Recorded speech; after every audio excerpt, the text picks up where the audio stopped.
How did it feel to go the distance for your first time? It was a great experience. Haven't been past the second round in my career, so just to go 3 rounds versus a good competitor, it was a great opportunity for me to kind of show everyone I'm not just a one-round wonder, and I can go all 3 rounds and be comfortable in there and show my skill set. Love you too, Joe.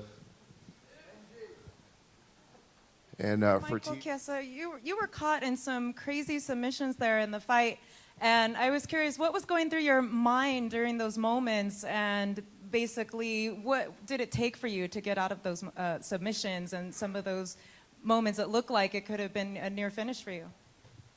Well, first of all, I fought very impatient. That's why I don't like game planning for fights. I had a game plan, and obviously I'm relying on him to do something he wasn't doing from what I saw in the film. I was expecting him to throw a lot more heat, throw a lot more punches, and I had my game plan kind of surrounding that.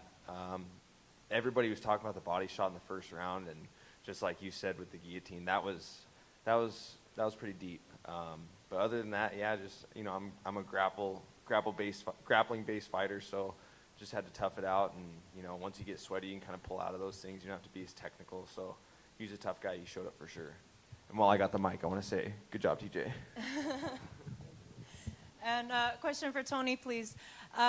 Basically, you are now just putting together the wins in the UFC. You only have 1 loss to Michael Johnson. Is there anyone in particular in the division that you're looking at that you would like to make a run at? Of course, I'd like to avenge that loss, but it doesn't matter. Whoever they put in front of me, I'm going to make sure that my game steps up every single time. I'm a finisher. I'm a submission artist. I'm a knockout artist. I'm just going to keep displaying my talents.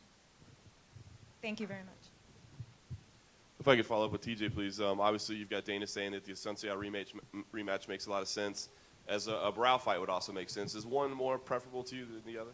Not really. Boss man tells me what to do. I'm there. I'm just excited to be in my situation. Thank you very much. And if I can follow up with Mike briefly as well. Obviously, it was a big victory for you tonight. You're kind of dealing with these Ultimate Fighter cast members and that sort of thing. Do you feel like you've accomplished enough now that you can kind of step up a little bit and take on a higher level of competitor? Or do you feel like pretty comfortable where you're at this point? I'm always willing to step up. My 1 loss is to the guy that's ranked 14th in the world right now.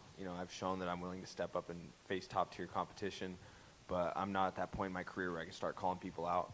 My job is to just pick up the phone when Joe Silva calls, sign on the dotted line and fight. And, once I work my way into the top 15, top 10, then I'll start being particular about who I want to fight. But it's just my job to show up and win. That's it. We'll take 2 more questions. Cormier's hungry. I knew you would blame that on me. I knew you'd blame it on me. In the back here, TJ, back to your right.